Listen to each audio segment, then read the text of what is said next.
శుక్లాంబరధరం విష్ణుం శశివర్ణం చతుర్భుజం ప్రసన్నవదనం ధ్యాయేత్ సర్వవిఘ్నోపశాంతయే. ఆపదామపహర్తారం దాతారం సర్వసంపదాం లోకాభిరామం శ్రీరామం భూయో భూయో నమామ్యహం. బుద్ధిర్బలం యశోధైర్యం నిర్భయత్వమరోగత అజాడ్యం వాక్పటుత్వంచ హనుమత్స్మరణాత్ భవేత్. హై డ్రీమ్ ప్రేక్షకులకు 2024 నూతన సంవత్సర శుభాకాంక్షలు. ఈ 2024 సంవత్సరం ఆరంభమంతా కూడా ఈ మాసంలో జరగబోయేటటువంటి మర్యాదా పురుషోత్తముడు మనుష్యులకు ఎలా జీవించాలో నేర్పటం కోసమని అవతరించినటువంటి ఆ శ్రీరామచంద్ర ప్రభు యొక్క జన్మస్థలంలో అయోధ్యలో ఆ బాలరాముని ప్రతిష్టని గురించి అందరూ కూడా ఎదురు చూస్తూ ఉన్నారు. ప్రపంచమంతా కూడా ఎదురు చూస్తూ ఉన్నది. చాలామంది దేవుళ్ళు ఉంటారు, కానీ వాళ్ళందరూ కంటే కూడా ప్రత్యేకత శ్రీరామచంద్రునిలో ఉన్నది. ఆయన గ్లోబల్ గాడ్ అంటారు. ఎందువల్లంటే థాయిలాండ్, ఇండోనేషియా మొదలైనటువంటి దేశాలన్నింటిలో అసలు రాముడు వాళ్ళవాడే అని చెప్పి కూడా తలుస్తూ ఉంటారు. ప్రపంచ భాషలన్నిటిలో కూడా ఆ రాముని చరిత్ర రామాయణం అనువదింపబడ్డది. కాబట్టి ప్రపంచవ్యాప్తంగా అన్ని దేశాల అన్ని భాషల వాళ్ళు కూడా ఆ రాముని యందు ఒక ప్రత్యేకమైనటువంటి గౌరవాదరాలు కలిగినటువంటి వాళ్ళు. నిన్న మొన్నట్లోనే కాశ్మీర్ ముస్లిం నాయకుడు ఫరూక్ అబ్దుల్లా చెప్పారు, శ్రీరాముడు ఏదో ఒక మతానికి పరిమితమైనటువంటి వ్యక్తి కాదు, ఆయన ప్రపంచం అంతటికీ కూడా ఆదర్శ వ్యక్తి అని చెప్పడం జరిగింది. అటువంటి ఆ గ్లోబల్ గాడ్ శ్రీరాముని యొక్క ప్రతిష్ట కోసమని ప్రపంచమంతా ఎదురు చూస్తూ ఉన్నది. ప్రత్యేకత ఏమిటంటే ఆ శ్రీరాముని యొక్క జన్మభూమి పోరాటంతో సాధించినటువంటి జన్మభూమి. మొట్టమొదట్లో అయోధ్యలో శ్రీరామచంద్రుని కుమారుడైనటువంటి కుశుడు ఒక భవ్య మందిరాన్ని నిర్మించడం జరిగింది. తరువాత 1వ శతాబ్దంలో విక్రమాదిత్యుడు దాన్ని పునరుద్ధరించాడు. 1528వ సంవత్సరంలో బాబరు దండయాత్ర సమయంలో ఆ బాబరు తన సేనాని అయినటువంటి మీర్ బాకిం అనేటటువంటి అతని ద్వారా అక్కడ ఉన్నటువంటి అయోధ్యలో ఉన్నటువంటి రామమందిరాన్ని పడగొట్టించటము, 3 గుమ్మటాలు కట్టించటము జరిగింది. దాన్నే బాబ్రీ మసీద్ అనేవాళ్ళు. అక్కడ ఏనాడు కూడా ప్రార్థనలు జరగలేదు. ఖురానే చెప్పింది ప్రార్థనలు జరగనటువంటిది మసీదు కింద గుర్తింపబడదని. మొత్తానికి ఏదైనా బాబర్ నిర్మించాడు కాబట్టి బాబ్రీ మసీదుగా చెప్పబడుతూ ఉండేది. దానికోసమని రామభక్తులు హిందువులైనటువంటి వాళ్ళు చాలా పోరాటాలు చేశారు. 1555లో ఆ రామమందిరం కోసమని చాలా పెద్ద ఎత్తున రామభక్తులు పోరాటం చేస్తే ఆనాడు 1,25,000 మందిని ఊచకోత కొయ్యటం జరిగింది. అటువంటి దారుణమైనటువంటి పరిస్థితుల్లో ఆ రాముని కోసమని 77 యుద్ధాలు జరిగాయి. 490 సంవత్సరాల పాటు 77 యుద్ధాలు జరిగి 4 లక్షల మందికి పైగా ఆ రాముని కోసం ప్రాణాలు అర్పించారు. మన అదృష్టం ఏమిటంటే అంతమంది రాముని కోసమని జీవితాలు అర్పించారు. ఆ రాముని యొక్క భవ్య మందిరాన్ని నిర్మించలేకపోయారు, ప్రతిష్ఠ చూడలేకపోయారు. ఆ అదృష్టము ఈనాడు మనకు లభించడం ఈ తరం వాళ్ళ యొక్క అదృష్టం. ఆ తరువాత 1885వ సంవత్సరంలో ఒక మహంత్ అప్పటి ఆంగ్ల ప్రభుత్వాన్ని కోరడం జరిగింది. అయ్యా ఇది రామజన్మభూమి, దీనిని మాకు ఇప్పించవలసినది అని చెప్పి ఆయన చూపిన ప్రమాణాల్ని ఆంగ్ల ప్రభుత్వం అంగీకరించింది. నిజమే కావచ్చు, కానీ చాలా కాలంగా ఇక్కడ మసీదు ఉన్నది కాబట్టి ఇవాళ దాన్ని మార్చి దేవాలయం కింద ఇవ్వలేము అని చెప్పి ప్రభుత్వము దానికి సిద్ధం కాలేకపోయింది, అంగీకరించలేదు. తరువాత 1934వ సంవత్సరంలో ఒక సంఘటన జరిగింది. ఒక గోవు యొక్క హత్య జరిగింది అయోధ్య ప్రాంతంలో. రామభక్తులైనటువంటి వాళ్ళు దాన్ని భరించలేక గోహత్య చేసినటువంటి వాళ్ళని చంపేసేశారు. ఆ సందర్భంలో హిందూ ముస్లిముల మధ్య ఒక విధమైనటువంటి పోరాటమే జరిగింది. ఆ పోరాట సమయంలో మొట్టమొదటి కరసేవ అప్పుడే జరిగింది అన్నట్లుగా ఆ గుమ్మటాలు చాలా దెబ్బతిన్నాయి. వాటిని హిందూ భక్తులు భగ్నం చేశారు, ఆ గుమ్మటాలను దెబ్బతీశారు. ఆంగ్ల ప్రభుత్వము దానికి కోపగించి హిందువులకి 84,000 రూపాయలు జరిమానా విధించి హిందువుల నుంచి వసూలు చేయటం జరిగింది. దాన్నంతా బాగు చేయటం కోసమని వాళ్ళకి 84,000 అయినది అని చెప్పి. అట్లా అప్పటి నుంచి కూడా హిందువులు పోరాడుతూనే ఉన్నారు. ఆ పోరాటం 1949వ సంవత్సరం వచ్చేటప్పటికి అప్పటికి స్వాతంత్ర్యం వచ్చింది.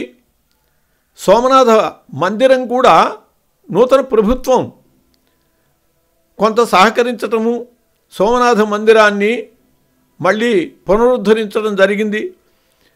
అందువల్ల గోరక్ష పీఠాధిపతి అయినటువంటి సోమనాథ్ అనేటటువంటి ఆయన అయ్యా రామ మందిరాన్ని కూడా అయోధ్యలో నిర్మింపజేయండి అని చెప్పి ప్రార్థించడం జరిగింది. కానీ అందుకు ప్రభుత్వం అంగీకరించలేదు. 1934 తర్వాత అక్కడ రక్షణ కోసమని గూర్ఖాలని ఇతర రక్షణ దళాలని కూడా అక్కడ ఎవరూ జోక్యం కలిగించుకోకుండా ఏర్పాటు చేశారు. అలా రక్షణలో ఉంటూ ఉండంగానే 1949వ సంవత్సరంలో అర్ధరాత్రి ఒక అద్భుతమైనటువంటి వెలుగు కనపడ్డది. అప్పుడు కాపలాగా 2 ఉన్నారు ఆ ప్రదేశంలో, ఆ గుమ్మటాలని కాపలా కాస్తూ. వాళ్ళలో ఒక ముస్లిం కూడా ఉన్నాడు. ఆ అద్భుతమైనటువంటి వెలుగుకి వీళ్ళకి మూర్ఛ వచ్చినంత పని అయినదట. హఠాత్తుగా ఆ మధ్య గుమ్మటం దగ్గర బాలరాముడి ప్రతిమ ఒకటి వెలిసినట్లుగా వాళ్ళు తర్వాత చెప్పారు. 1983లో ఏకాత్మత రథయాత్ర జరిగింది. దేశవ్యాప్తంగా భరతమాత శ్రీరామచంద్ర ప్రభువు యొక్క విగ్రహాలు రథయాత్రలో ఊరేగించడం జరిగింది. అలా 2 లక్షల గ్రామాలకి ఆ ఏకాత్మత రథయాత్ర హిందువులలో ఏకాత్మత తీసుకురావటం కోసమని జరిగింది. అట్లాగే 1984లో ఢిల్లీలో సాధు సంతులందరూ కూడా సమావేశమయ్యారు. రామ జన్మభూమిని ఎలాగైనా సరే విముక్తి చేసుకోవాలి అని చెప్పి శ్రీరామ జన్మభూమి ముక్తి యజ్ఞ సమితి ఏర్పాటు చేయటం జరిగింది. ఆ తర్వాత జానకి రామ రథాలు ఊరేగింపు చాలా విశేషంగా జరిగింది. అలా రథయాత్రలతో పాటు శిలా పూజలు ఊరూరా కూడా ఇటుకలని పూజించి అయోధ్య రామమందిర నిర్మాణం కోసమని పంపించడం జరిగింది. అలా 2,80,000 చోట్ల నుంచి ఇటుకలు వచ్చాయి, విదేశాల నుంచి కూడా వచ్చాయి. ఆ సందర్భంలో ఒక్కొక్క శిలకి ₹1.25 మాత్రమే నిధిని ఇవ్వమని కోరితే 8 కోట్ల నిధి వచ్చింది. దాంతో శ్రీరామ జన్మభూమి ముక్తి యజ్ఞ సమితికి కార్యక్రమ నిర్వహణకి శక్తి ఆర్థిక పరిపుష్టి వచ్చింది. ఆ తర్వాత 1990లో మొట్టమొదటి కరసేవకి పిలుపునిచ్చారు సాధు సంతులు, విశ్వ హిందూ పరిషత్ కార్యకర్తలందరూ కూడా. అలా కరసేవకి పూనుకున్నప్పుడు ముఖ్యమంత్రిగా ములాయం సింగ్ యాదవ్ ఉన్నారు. ఆయన చెప్పాడు, ఒక్క పక్షిని కూడా అయోధ్యలో అడుగు పెట్టనివ్వను అని చెప్పి కొన్ని లక్షల మందిని జైల్లో పెట్టడం జరిగింది. అంతేకాదు జైళ్ళలో ఉన్నటువంటి రౌడీలని బయటికి తెప్పించి వాళ్ళ చేత కాల్పులు జరిపించి భక్తులను చంపించడం జరిగింది. సాధు సంతులైనటువంటి వాళ్ళ కాళ్ళకి రాళ్ళు కట్టి సరయు నదిలో తోయించడం జరిగింది. ఇంత ఘోరమైనటువంటి పరిస్థితికి హిందూ సమాజం అంతా కూడా చాలా ఉద్యమించింది. 1985లో ఢిల్లీలో బోట్ క్లబ్ దగ్గర 25 లక్షల మంది ప్రదర్శన చేయటం జరిగింది. దాంతో ములాయం సింగ్ యాదవ్ తన పదవిని వదలక తప్పలేదు. ఆయన రాజీనామా చేశాడు. 91లో ఆయన రాజీనామా చేయటం జరిగింది. 90లో కరసేవ, 91లో ఢిల్లీలో 25 లక్షల మంది ప్రదర్శన. ఆ సందర్భంగా గత్యంతరం లేక రాజీనామా చేయటం, వెంటనే ఎన్నికలు జరిగి కళ్యాణ్ సింగ్ ప్రభుత్వం వచ్చింది. ముఖ్యమంత్రిగా కళ్యాణ్ సింగ్ అయ్యాడు. ఆ తర్వాత 1992వ సంవత్సరం డిసెంబర్ 6వ తేదీ మహత్తరమైనటువంటి కరసేవకి పిలుపునిచ్చారు మహంతులు, సాధు సంతులు. ఆ సందర్భంలో 7 లక్షల మంది భక్తులు రామకార్యం కోసమని, కరసేవ కోసమని అయోధ్య చేరారు. 4 గంటల్లో మొత్తం 3 గుమ్మటాలు కూడా నేల కూలాయి. నిజంగా ఇది మనుష్యులు సాధించగలదా?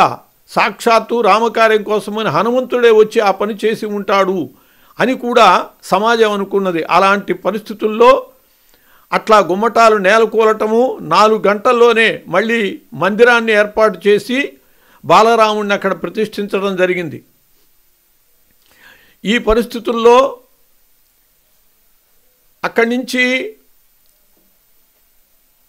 మరుసటి సంవత్సరం 1993వ సంవత్సరంలో రాష్ట్రపతిగా ఉన్నటువంటి శంకర్ దయాళ్ శర్మ గారు సుప్రీంకోర్టుని ఒక కోరిక కోరారు. ఏమిటి అంటే, అసలు 1528వ సంవత్సరంకి పూర్వం అక్కడ ఏదైనా మందిరం ఉన్నదా లేదా, కేవలము భూమి మాత్రమే ఉన్నదా చెప్పండి అన్నారు సుప్రీంకోర్టుని. అయ్యా ఏమిటి చేస్తారు చెబితే అనంటే, అప్పుడు చెప్పడం జరిగింది ప్రభుత్వం ఏమనంటే, 1528కి ముందు కనుక అక్కడ ఏదైనా మందిరం ఉండి ఉంటే హిందువులకు ఇచ్చేస్తాం ఆ భూమిని అంతని కూడా. అక్కడ మందిరం లేక కేవలము భూమి మాత్రమే ఉన్నట్లుగా కనుక నిరూపితమైతే మొత్తం ముస్లిమ్స్కి ఇచ్చేస్తాము అని చెప్పి రాష్ట్రపతి సమాధానం చెప్పారు. దానికోసమే 73 స్కానర్లతో ఆ భూమి అంతా కూడా పరిశీలించడం జరిగింది, స్కాన్ చేయటం జరిగింది. దానిలో అనేక హిందూ దేవాలయాలకు సంబంధించినటువంటి చిహ్నాలు వాళ్ళకు కనపడ్డాయి. ఆ బాబ్రీ మసీదు కింద ముస్లిమ్స్ దానికి అంగీకరించలేదు, స్కానర్లను మేము నమ్మమన్నారు. అప్పుడు త్రవ్వకాలు జరిగాయి. ఆ త్రవ్వకాలలో చాలా ఆ క్రింద ఉన్నటువంటి దేవాలయానికి సంబంధించినటువంటి చిహ్నాలు బయటపడ్డాయి. దాంతో ముస్లిముల యొక్క ఒత్తిడి కారణంగా ప్రభుత్వము తాము చెప్పిన నిర్ణయం ప్రకారం హిందువులకి అది అప్పచెప్పలేదు. దాంతో కోర్టుకు వెళ్ళటం జరిగింది. కోర్టుకు వెళితే 2010వ సంవత్సరంలో ఒక జడ్జిమెంట్ ఇచ్చారు. ఏమని అంటే, అది నిర్మోహి అఖాడా, అట్లాగే సున్నీ వక్ఫ్ బోర్డు, రామజన్మభూమి ముక్తి యజ్ఞ సమితి, వీళ్ళ ముగ్గురికి 3 భాగాలు చేస్తూ అక్కడ తీర్పు ఇవ్వటం జరిగింది. 3 జడ్జెస్ యొక్క తీర్పు అది. ఆ తీర్పులో ఆ జడ్జెస్లో ముస్లిం కూడా ఉన్నారు. 3 కలిసి ఇచ్చారు. కానీ ఎవరికీ అది తృప్తి కలిగించలేదు. మళ్ళీ దీని మీద అందరూ కూడా కోర్టుకు వెళ్ళటం జరిగింది. ఆ పరిస్థితుల్లో ఉండంగానే ఎలాగైనా సరే దేవాలయం నిర్మాణం చేస్తాము అనేటటువంటి విశ్వాసంతో రామభక్తులు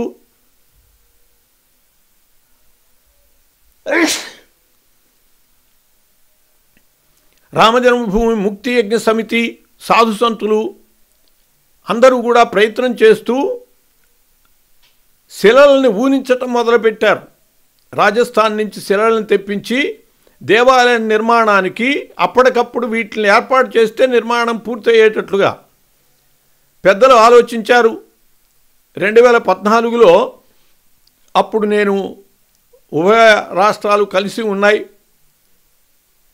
ఆ ఆంధ్రప్రదేశ్ సంయుక్త రాష్ట్ర హనుమత్ శక్తి జాగరణ సమితి అధ్యక్షునిగా ఉండేవాడిని. 1970 నుంచి కూడా నేను మంత్రానుష్ఠానంలో ఉన్నాను. అది పెద్దలకి తెలిసి ఉండటం వల్ల వాళ్ళు ఏమన్నారంటే కేవలము భౌతిక పదార్థాల బలం కాదు, మంత్రబలం కూడా మనకు కావాలి ఈ కార్యానికి, కాబట్టి ఆ బాధ్యత మీరు స్వీకరించండి అని చెప్పి రామ యంత్రాన్ని సిద్ధం చేయటము, ఆ యంత్రానికి మంత్రానుష్ఠానం జరిపించటము, ఈ బాధ్యతని విశ్వ పరిషత్ పెద్దలు నాకు అప్పచెప్పడం జరిగింది. అప్పటి నుంచి కూడా తల ఉంచుకుని వాళ్ళు శిలలను తయారు చేస్తూనే ఉన్నారు. నేను దీక్షలో ఉండి ఈ హనుమన్ యంత్రాన్ని రామ యంత్రాన్ని సిద్ధం చేసి దానికి అనుష్ఠానాలు చేస్తూనే ఉన్నాను. క్రమంగా శుభపరిణామాలు రావటం, నరేంద్ర మోడీ ప్రధాని కావటం, ఆ తరువాత 2019వ సంవత్సరంలో నవంబరు 9వ తేదీ full bench supreme court full bench judgement ఇచ్చింది. ఆ కోర్టులో పరాశరన్ అని చెప్పి 92 ఏళ్ల వృద్ధులు రోజుకి 5 గంటల చొప్పున నిలబడి వాదించేవారు. జడ్జి చెప్పారు మీరు పెద్దవారు కూర్చుని వాదించండి అని, కానీ నా రాముడి కోసం నేను నిలబడే వాదిస్తాను అని చెప్పి ఆయన అంతా 92 ఏళ్ల వయస్సులో కూడా సిద్ధమయ్యారు. ఆ రాముడి కోసమని అందరికీ ఉన్నటువంటి తపన అది. దానికి కావలసినటువంటి సాక్ష్యాలు చూపాల్సి వచ్చింది. దానికి రామభద్రాచార్య అని చెప్పి ఆయన పుట్టు గుడ్డి, కానీ ఆయన ఇక్కడ సాక్ష్యంగా వచ్చారు. ఆయనకే అక్షి లేదు, కానీ ఆయన సాక్షిగా వేదాల్లో ఫలాని చోట ఇది అయోధ్య అని చెప్పి రామజన్మభూమి అని చెప్పి ప్రమాణం ఉన్నదని చెప్పి పురాణాల్లో ఇక్కడ ఉన్నదని చెప్పి ఆయన అట్లా ప్రమాణాలు వరుసగా ఇస్తూ ఉంటే జడ్జి ఆశ్చర్యపోయారు ఆయన యొక్క ప్రజ్ఞకి. అలా మొత్తానికి 2019వ సంవత్సరం నవంబర్ 9వ తేదీ జడ్జిమెంట్ వచ్చింది. ఇది పూర్తిగా రామభక్తులకే చెందుతుంది, రామజన్మభూమి నిర్మాణానికే హిందువులకే చెందుతుంది అని చెప్పి అప్పచెప్పడం జరిగింది. దాంతోపాటు ముస్లింలకు కూడా ఒక 5 ఎకరాలు కొంత దూరంలో అయినా సరే వాళ్ళకి ఏర్పాటు చేసి వాళ్ళకు కూడా మసీదుకి ఏర్పాట్లు చేయాలని చెప్పి ప్రభుత్వాన్ని ఆదేశించడం జరిగింది. అలాగే నిర్మోహి అఖాడా మూడో వాళ్ళని ఈ మందిర నిర్మాణ కమిటీలో వాళ్ళని కూడా ఏర్పాటు చేయాలని చెప్పి ఇట్లా తీర్పు చెప్పడంతో 2020వ సంవత్సరం ఆగస్టు 5వ తేదీ ఆ రామజన్మభూమిలో శంకుస్థాపన జరిగింది. భూమి పూజ ప్రధాని నరేంద్ర మోడీ చేతుల మీదుగా ఆ భూమి పూజ జరిగింది. ఆ తర్వాత మందిర నిర్మాణం కోసమని 2021లో ఇది ఎవరో ఒక సంస్థ చేసింది అనేటటువంటి పరిస్థితి ప్రజల్లో రాకూడదు, నేను కూడా ఈ మందిర నిర్మాణ కర్తని అని చెప్పి అందరూ ప్రతి వ్యక్తి తృప్తి పడాలి అని చెప్పి ₹1 అయినా సరే ప్రతి వ్యక్తి నుంచి స్వీకరించండి అని చెప్పి పెద్దలు ఆదేశం చేశారు. ఆ విధంగా 21లో నిధి సేకరణ జరిపితే ఊహించని రీతిగా ఏదో 1,000 కోట్లో కొన్ని కోట్లో వస్తుందని అనుకుంటే 3,401 కోటి విరాళాలు వచ్చాయి. అసాధారణమైనటువంటి రీతిలో 22-23 సంవత్సరాల్లో చాలా గొప్పగా పెద్ద పెద్ద ఇంజనీర్లతో ఈనాడు కూడా భూకంపాలకి వాటికి బెరసనటువంటి రీతిగా మందిర నిర్మాణం జరిగింది. ఈ 2024 జనవరి 22వ తేదీ రామలల అయోధ్యలో రామజన్మభూమిలో నిర్మితమైనటువంటి అద్భుత మందిరంలో విరాజమానుడు కానున్నాడు. మంత్రపూతమైనటువంటి యంత్రం ప్రతిష్ఠించి దాని మీద బాలరాముని యొక్క విగ్రహం ప్రతిష్ఠ కాబోతూ ఉన్నది. యావత్ సమాజము దీనికోసమని విరాళాలు ఇచ్చింది. కాబట్టి యావత్ సమాజానికి కూడా ఏదో రూపంలో ఈ ప్రతిష్ఠా కార్యంలో భాగస్వామ్యం ఇవ్వాలి, ఆ రామానుగ్రహాన్ని వాళ్ళకి అందజేయాలి అని చెప్పి అక్కడ బాలరామునికి పూజ చేసినటువంటి అక్షతలు అయోధ్య నుండి యావత్ దేశానికి పంపడం జరిగింది. అవి రాష్ట్రాల నుంచి జిల్లాల నుంచి మండలాల నుంచి గ్రామాలు, అలా గ్రామాల నుంచి ఇంటింటికి ఈ 1వ తారీఖు నుంచి అందరికీ కూడా ప్రతి వ్యక్తికి అంది అవి వాటిని ధరించి ఆ శ్రీరాముని యొక్క ప్రతిష్ఠా కార్యక్రమాన్ని చూడాలి, ఆ రామానుగ్రహాన్ని పొందాలి అని చెప్పి ఆదేశం. అలాగే పెద్దలు తెలియజేశారు. ఇంతగా యుద్ధాలు చేసి సాధించుకున్నటువంటి ఆ రామజన్మభూమిలో ప్రతిష్ఠ జరిగేటటువంటి ఈ పర్వదినం మరొక దీపావళి. కాబట్టి ఆ ప్రతిష్ఠ రోజున జనవరి 22వ తేదీ అంటే మామూలుగా తెలుగు వారికి చాంద్రమాన వాళ్ళకి పుష్యమాసం కాబట్టి ఇది శూన్యమాసం కదా అని అనుమానం వస్తుంది. కొందరు అడిగిన వాళ్ళు కూడా ఉన్నారు. అయోధ్యలో చాంద్రమానం కాదు, అది బార్హస్పత్యమానం అంటారు. అప్పటికి వాళ్ళకి మాఘమాసం వచ్చింది. చాలా అద్భుతమైనటువంటి ముహూర్తం అది. ఆ ముహూర్తంలో జరిగేటటువంటి ప్రతిష్టని అందరం చూడటమే కాకుండా ఆ రోజున ప్రతి ఇంటా కూడా 5 దీపాలు వెలిగించి దీపావళిని చేసుకుని ఆ శ్రీరామచంద్రుని యొక్క ప్రతిష్టా కార్యక్రమాన్ని అద్భుతంగా అందరం పాలు పంచుకోవాలి అని చెప్పి పెద్దలు ఆదేశించారు. అటువంటి రామమందిరానికి ముఖ్యంగా దేవాలయంలో చాలా కీలకమైనటువంటి అంశం యంత్రం. విగ్రహం కంటే కూడా యంత్రం ముఖ్యమైనది. ఎందువల్లంటే తిరుపతి వెంకటేశ్వర స్వామి కంటే కూడా పెద్ద విగ్రహం మనం చేయించవచ్చు. వెంకటేశ్వర స్వామి విగ్రహం అది మన ఇంటి దగ్గర పెట్టి అందరినీ రమ్మంటే ఎవరూ రారు, తిరుపతికే వెళతారు. ఎందువల్లంటే విగ్రహం యొక్క పెద్దతనము అందము కాదు, దాని కింద ఉన్నటువంటి యంత్రబలం, ఆ యంత్రబలాన్ని బట్టే ఆ మూర్తిలో శక్తి వస్తుంది, అనుగ్రహించేటటువంటి శక్తి వస్తుంది. 2014 నుంచి 9 ఏళ్లుగా ఆ యంత్రానికి అక్షర లక్షలు శ్రీరామ మంత్రము షడక్షరి మంత్రం అంటారు. రామతారక షడక్షరి అంటే 6 అక్షరాల మంత్రం అది. కాబట్టి 6 కోట్ల అనుష్ఠానం. ఏ దేవాలయానికి కూడా ఇంత అనుష్ఠానం జరగదు. అలా పెద్దల ఆదేశం ప్రకారము ఆ యంత్రానికి అనుష్ఠానం జరపటము, పెద్దల యొక్క పిలుపు మేరకు అక్టోబర్లోనే వెళ్ళి ఆ యంత్రాన్ని ఇచ్చి రావటం జరిగింది. అలాగే మళ్ళీ ప్రతిష్టల కోసమని వెళ్ళి అక్కడ ఇంకా యంత్రానికి కొంత క్షీరతర్పణలు హోమాదులు పూర్తి చేసి ఆ యంత్ర ప్రతిష్ఠ దిగ్విజయం చేసి రామ విగ్రహ ప్రతిష్టని ప్రీతమ ప్రధాని నరేంద్ర మోడీ చేతుల మీదుగా మహనీయుల యొక్క సమక్షంలో జరిగేటటువంటి దాన్ని అందరం కూడా దర్శిద్దాం. ఆ రామానుగ్రహానికి పాత్రలమవుదాం. మర్యాద పురుషోత్తముడు ధర్మస్వరూపుడు అయినటువంటి రాముని యొక్క ప్రత్యేకత ఇప్పటికి కూడా రాజకీయ నాయకులు మేము రామరాజ్యం తెస్తాము అని చెప్తూ ఉన్నారు అంటే దాన్ని బట్టి అర్థం చేసుకోవచ్చు. జననీ జన్మభూమిశ్చ స్వర్గాదపి గరీయసి అని చెప్పి ఈనాటికి కూడా మరచిపోనటువంటి ఒక అద్భుతమైన సందేశాన్ని ఇచ్చినటువంటి ఆ శ్రీరామచంద్రుడు జననీ జన్మభూమి విశిష్టతని మనకి తెలియజేసి ఈ దేశాన్ని